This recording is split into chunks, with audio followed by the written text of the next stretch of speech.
I was wallowing in that great mud hole, the internet, drifting without purpose, when a link caught my eye.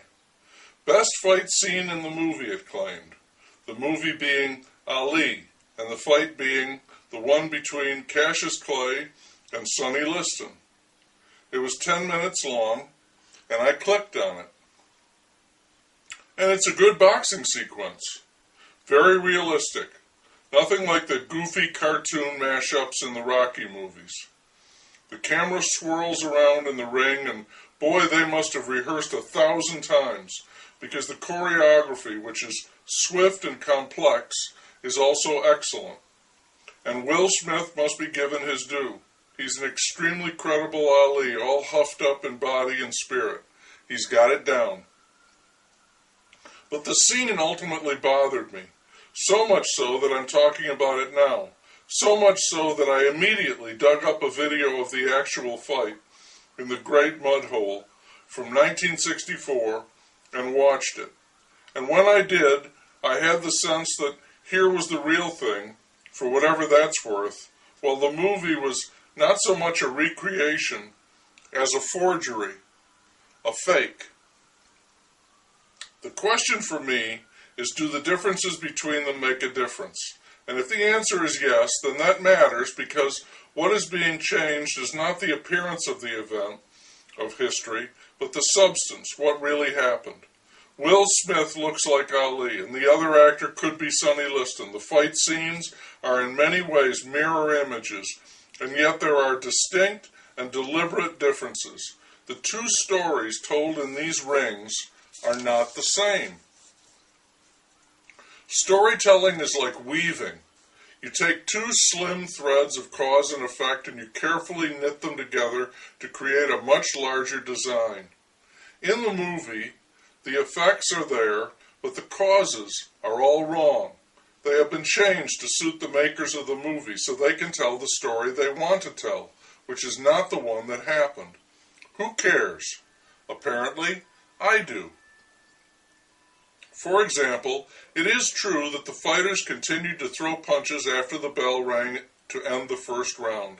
They did so equally and to not much result near the center of the ring, before the negligent referee finally stepped in to stop them. The movie has Liston doing all of the punching, driving Ali into the ropes and trying to batter him savagely, if crudely, and altogether unfairly. And it is true that Clay was bothered by something in his eyes, but it was most likely caused inadvertently by the men in his own corner. The movie shows Liston rubbing his gloves in Clay's face and eyes, transferring some caustic substance and creating an advantage by disabling his opponent. The action continues with Liston ever the awkward brute and Clay the elegant hero who rises above the cheap tactics and flagrant fouls. The end of the fight in the movie version is additionally false, the cherry atop this fictitious sundae, and in all of its melodramatic glory, with the mouthpiece dropping in slow motion as a sign of resignation. In the 1964 version, Liston's corner claimed that he had dislocated an arm from its shoulder socket and could not continue. Maybe no one cares about this, but it irritates me because the movie purports to verisimilitude in every aspect, when in truth it just is not so. And I don't have to see the rest of the movie to know that it is similarly infected with lies, just as a doctor needs only a small biopsy to detect cancer. The same holds true for another movie I did not see, Lincoln.